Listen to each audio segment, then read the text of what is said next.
जय हिंद मेरे प्यारे साथी। इस वीडियो में बात करने वाले हैं सीआईएसएफ हेड कांस्टेबल मिनिस्ट्रियल 2022 की भर्ती के बारे में। और इस वीडियो में मैं आप सभी को बताने वाला हूं कि आपके फिजिकल के टाइम पे कौन से आपको डॉक्यूमेंट्स चाहिए और फिजिकल में कंप्लीट क्या क्या चीज़ें आपकी करवाई जाती हैं, जिससे कि आप सभी फिजिकल के टाइम के लिए अपने पूरे डॉक्यूमेंट्स तैयार करवा पाएं और आपको कोई प्रॉब्लम ना हो और फिजिकल आपका क्वालिफाई हो पाए। तो इस कंप्लीट वीडियो को लास्ट तक जरूर देखें ताकि आप सभी को पूरी इन्फॉर्मेशन मिल पाए। मैं हर एक डिटेल इस वीडियो में आप सभी के लिए कवर करूंगा। तो वीडियो पसंद आए तो वीडियो को लाइक शेयर करके चैनल को सब्सक्राइब कर लें और बेल आइकन पर प्रेस कर लें ताकि फ्यूचर में आने वाली हर एक अपडेट का नोटिफिकेशन इसी तरीके से आपको सबसे पहले मिलता रहे। तो आगे बढ़ने से पहले मैं आप सभी को बता दूं कि सीआईएसएफ हेड कांस्टेबल मिनिस्ट्रियल चयन 2019 की बात करें या 2022 की बात करें तो आप सभी की रिटन एग्जामिनेशन की तैयारी को और भी बेहतर बनाने के लिए हमने अपने एप्लीकेशन स्टडी फॉर ड्रीम्स पे आप सभी के लिए टेस्ट सीरीज प्रोवाइड कराई हुई है। वहां से जाके आप टेस्ट सीरीज के लिए एनरोल कर सकते हैं। आप सभी को बता दें इस टेस्ट सीरीज में आपको 120 प्लस मॉक टेस्ट मिल जाते हैं जो कि हिंदी इंग्लिश दोनों भाषाओं में आपके लिए उपलब्ध है। ऑल इंडिया रैंकिंग वहां पे चेक कर सकते हैं और डिटेल सॉल्यूशन भी आप सभी को मिल जाते हैं। आप सभी को बता दें कि 120 टेस्ट की जो कॉस्ट रखी गई है मात्र 300 रुपए रखी गई है। तो फटाफट से जाके आप एनरोल कर सकते हैं। एप्लीकेशन का लिंक वीडियो के डिस्क्रिप्शन में दिया गया। अपनी तैयारी को बहुत ही अच्छे तरीके से वहां पे कर सकते हैं। तो दोनों ही भर्ती, चाहे 19 की बात करूं या 22 की बात करूं, दोनों ही कैंडिडेट वहां पे जाके एनरोल करवा लें। तो चलिए अब बात कर लेते हैं आपकी भर्ती के बारे में। तो सबसे पहले मैं आपको एक चीज क्लियर कर देना चाहता हूं इसकी स्टेज के बारे में। तो आप सभी को बता दें कि जो आपकी भर्ती रहती है 4 स्टेज में यहाँ पे कंप्लीट होती है। सबसे पहली जो स्टेज होती है वो होता है आपका फिजिकल, जिसमें केवल आपका पीएसटी करवाया जाता है। क्लियर कर देना चाहता हूं कि इसमें दौड़ बिल्कुल नहीं होती। बहुत सारे लोग यही सवाल बार बार पूछते रहते हैं कि इसमें रनिंग कितनी होती है। तो इसमें रनिंग वगैरह कुछ भी नहीं होता। केवल इसमें माप तोल आपकी करवाई जाती है जो कि आपका पीएसटी कहलाता है, यानी फिजिकल स्टैंडर्ड टेस्ट आपका होता है। साथ में ही आपका डॉक्यूमेंटेशन हो जाता है। नंबर सेकंड पे जो बात आती है फिर आपका होता है रिटन एग्जामिनेशन। और जो कैंडिडेट रिटन एग्जामिनेशन में क्वालिफाई होते हैं उसमें एक मेरिट लिस्ट लगती है और मेरिट लिस्ट के अकॉर्डिंग कैंडिडेट को क्वालिफाई किया जाता है टाइपिंग के लिए। थर्ड स्टेज में आपकी टाइपिंग होती है। लास्ट स्टेज में आपका जो होता है वो होता है मेडिकल एग्जामिनेशन। तो ये 4 स्टेज में आपका पूरा जो भर्ती का प्रोसेस है कंप्लीट होता है। तो ये चारों फेजेस आप सभी को क्लियर रहने चाहिए। अब यहाँ पे मैं बात करूंगा आपके फर्स्ट फेज के बारे में, आपके पीएसटी एंड डॉक्यूमेंटेशन के बारे में। तो देखिए सबसे पहले मैं बात कर लेता हूँ आपके पीएसटी के बारे में कि पीएसटी में आपका होता क्या क्या है। तो देखिए जैसा कि मैंने आपको पहले ही क्लियर कर दिया कि दौड़ इसमें होती नहीं है। पीएसटी होता है यानी फिजिकल स्टैंडर्ड टेस्ट। इसमें केवल आपकी मापतोल करवाई जाती है। यानी कि 3 चीजें होती है मेल कैंडिडेट के लिए, जिसमें आपकी होती है लंबाई, चेस्ट और आपका वजन। 3 चीजें मेल कैंडिडेट के लिए होंगी और फीमेल के लिए केवल 2 चीजें होती हैं, एक आपकी लंबाई और एक आपका वजन। इसके अलावा कुछ भी नहीं होता। अब मेल कैंडिडेट का जैसा कि आप सभी को पता है कि जनरल कैटेगरी, ओबीसी कैटेगरी या एससी कैटेगरी से जो भी कैंडिडेट बिलोंग करते हैं मेल कैटेगरी में, उनके लिए जो लंबाई होनी चाहिए 165 सेंटीमीटर लंबाई होनी चाहिए। वहीं पे सीना की अगर मैं बात करूं तो 77 से 82 सेंटीमीटर सीना होना चाहिए। 5 सेंटीमीटर का फुलाव कम से कम कंपलसरी मांगा जाता है। इसी के बाद अगर मैं बात करूं फीमेल कैंडिडेट के लिए, जो कि जनरल, ओबीसी और एससी कैंडिडेट होती हैं, उनके लिए केवल जो लंबाई मापी जाती है वो मापी जाती है 155 सेंटीमीटर। वहीं पे ऐसे कैंडिडेट जो कि एसटी कैटेगरी से बिलोंग करेंगे तो मेल कैंडिडेट की जो लंबाई होनी चाहिए 162.5 सेंटीमीटर होनी चाहिए और फीमेल कैंडिडेट की 150 सेंटीमीटर लंबाई होनी चाहिए। वहीं पे जो मेल कैंडिडेट होंगे उनकी चेस्ट जो होनी चाहिए एसटी कैटेगरी में 76 सेंटीमीटर नॉर्मल होनी चाहिए, फुलाकर 81 सेंटीमीटर होनी चाहिए, यानी कि 5 सेंटीमीटर का सीना इनका भी फुलाव यहाँ पे मांगा जाता है। तो ये रहता है आपका पीएसटी, केवल यही चीज आपकी होती है। वहीं पे अगर मैं वजन की बात करूं तो महिला पुरुष दोनों की जो लंबाई होती है और उम्र होती है उसी के अनुपात में यहाँ पे आपका जो वजन होना चाहिए वो होना चाहिए। अगर आपको इसमें डाउट है तो मैंने वीडियो के डिस्क्रिप्शन में टेलीग्राम का लिंक दिया हुआ है, वहां पे आप सभी के लिए एक पीडीएफ प्रोवाइड करा दिया है। उस पीडीएफ में आप अपनी लंबाई और उम्र के अकॉर्डिंग ये चेक कर सकते हैं कि कितना आपका वजन होना चाहिए। तो और उम्र के हिसाब से ही आपको वहां पे चेक करना है, केवल लंबाई के हिसाब से नहीं होता, उम्र और लंबाई दोनों के ही हिसाब से आपका वजन देखा जाता है। तो ये तो हो गया आपका पीएसटी। पीएसटी में केवल यही होता है, इसके अलावा कुछ भी आपका पीएसटी में कंडक्ट नहीं होता। इसके अलावा मैं बात करूं आपके डॉक्यूमेंटेशन के बारे में, क्योंकि फिजिकल के टाइम पे ही आपका डॉक्यूमेंटेशन करवाया जाता है। तो देखिए डॉक्यूमेंटेशन की बात ऐसी है कि जब आपने अपना एप्लीकेशन फॉर्म फिल किया था तो एप्लीकेशन फॉर्म फिल करते टाइम भी आपने कुछ डॉक्यूमेंट्स लगाए होंगे। तो वो डॉक्यूमेंट्स तो आपकी कंपलसरी होते हैं। साथ में जो डॉक्यूमेंट्स की लिस्ट में आप सभी को एक बार क्लियर कर देता हूं कि कौन कौन से डॉक्यूमेंट्स आपके पास होने चाहिए।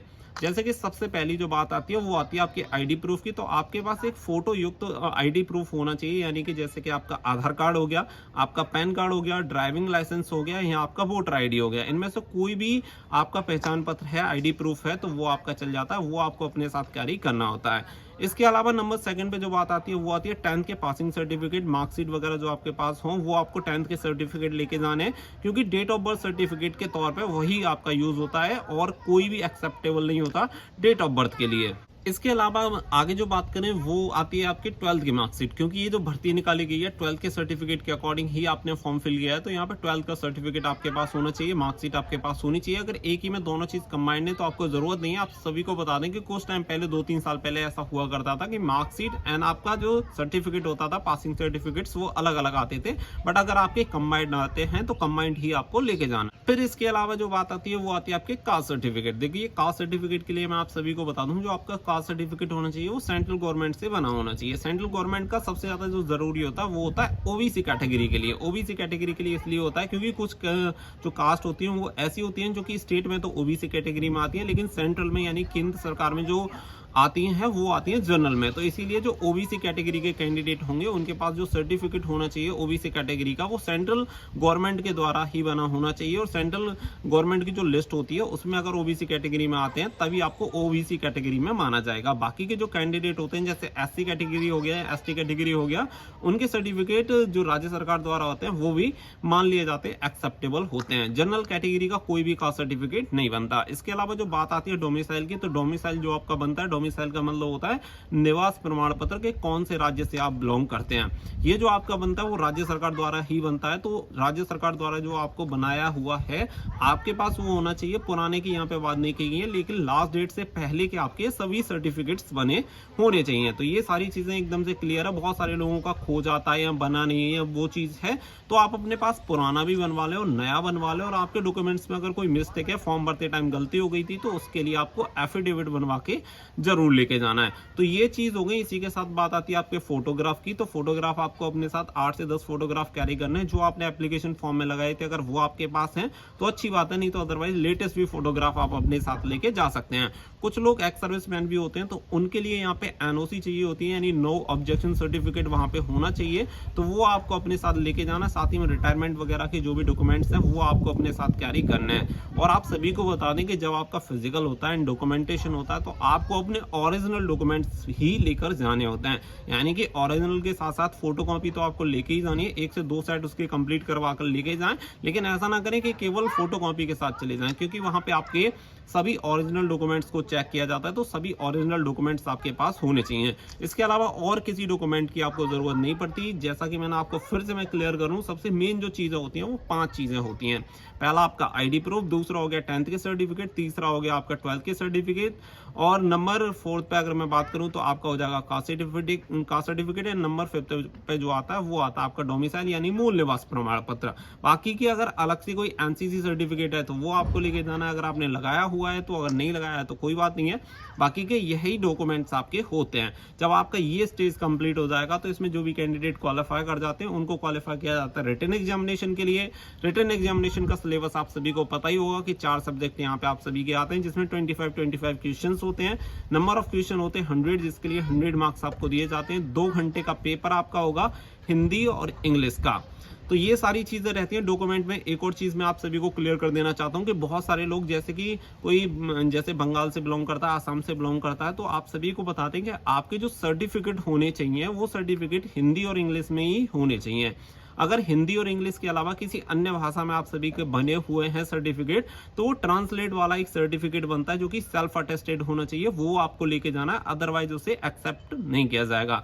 याद रखिएगा, बहुत सारे लोगों के मैंने देखे कि जैसे बांग्ला में बने होते हैं, किसी का असमी में बना होता है, तो वो एक्सेप्टेबल नहीं होता, केवल हिंदी और इंग्लिश में ही वहां पे चलते हैं। अगर नहीं भी बना हुआ है तो उसका ट्रांसलेट करवा के सेल्फ अटेस्टेड करके आप उसे वहां पे दे सकते हैं।